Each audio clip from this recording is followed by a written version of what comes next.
I bow to all the seekers of truth.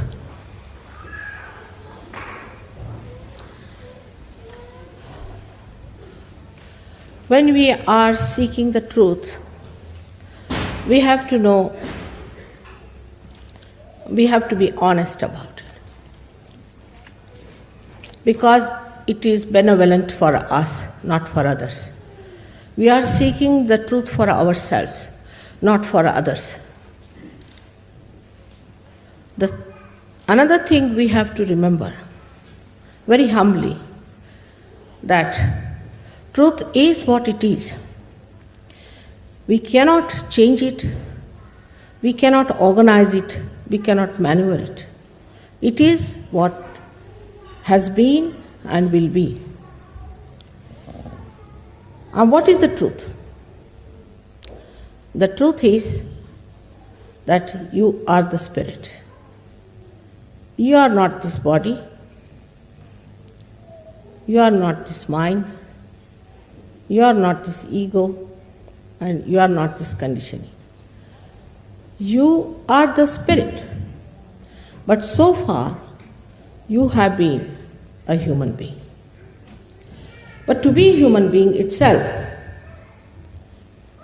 is a very great thing.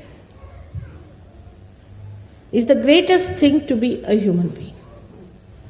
Perhaps we have not realized the value of our life because we do not know what we are.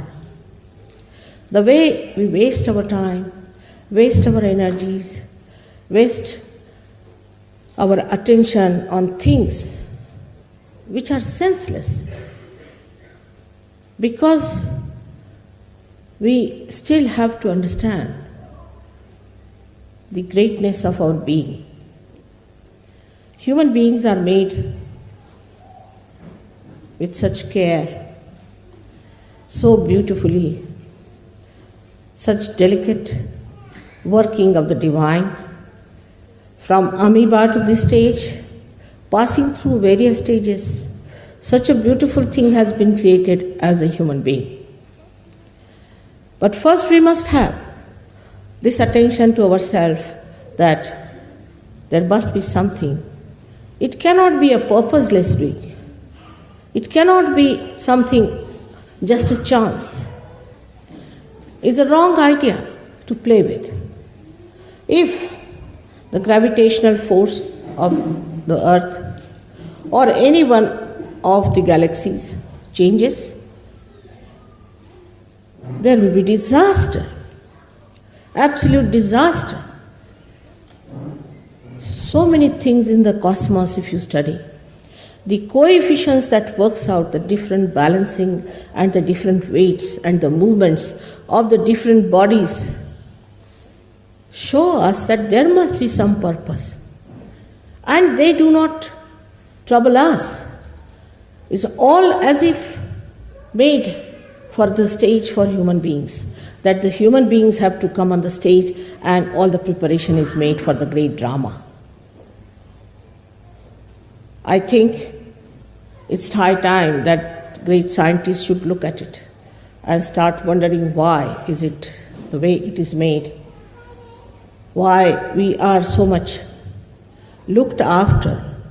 The whole cosmos seems to be within ourselves, as if we have buttons which move the cosmos, which control the cosmos.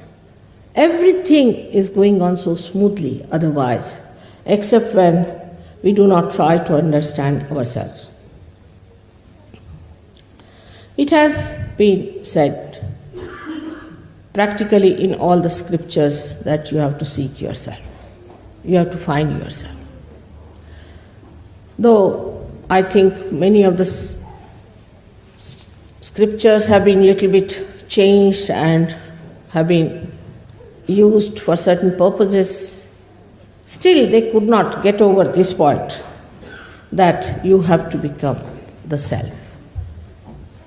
You have to be born again. But that is not an artificial thing. We are human beings, not artificially made.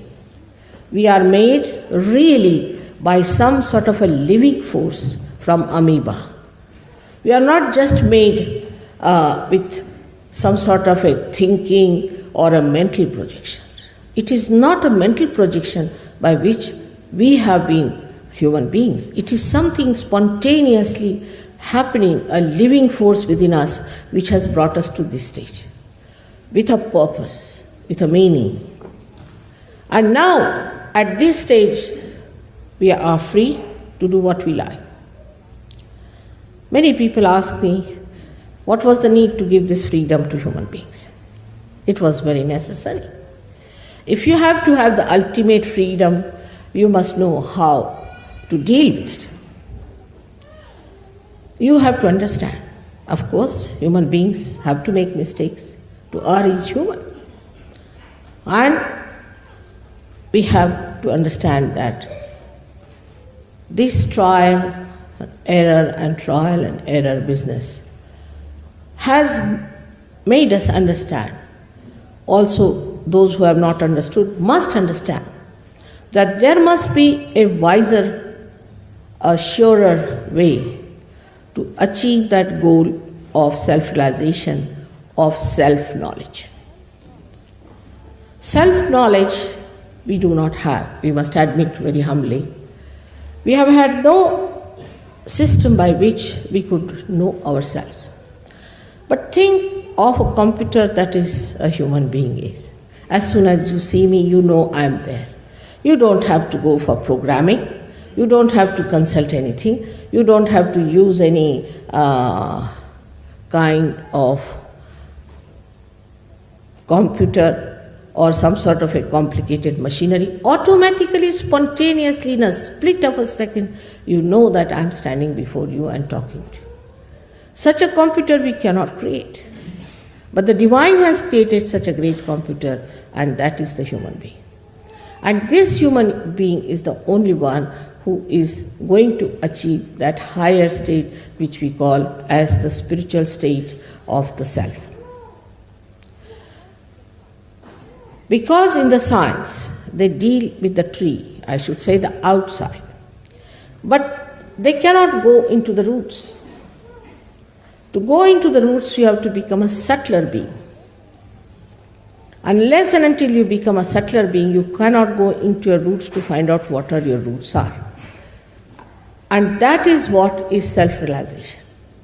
When you become subtler, then only you can go into your being and can find out what actually you are. Also, to look after a tree which has not known its roots is a very difficult thing. What happens is that when you do not know your roots and you start growing and growing and growing, you go very deep down into that where you find that you have lost your way. Actually, you are not going deeper. You are spreading outside more and more. And then once you start going to extremes because of your freedom, you lose your way. That's how today everybody is saying a shock is going to come. We are all going to face a shock. This is going to happen, that is going to happen. But actually it is absolutely in your hands because the whole of the cosmos is within you. The cosmos is working under your control, complete. It is absolutely looking after you. Every element is looking after you to preserve you, to guide you, to take you to the right thinking. But in your freedom, you have to achieve that.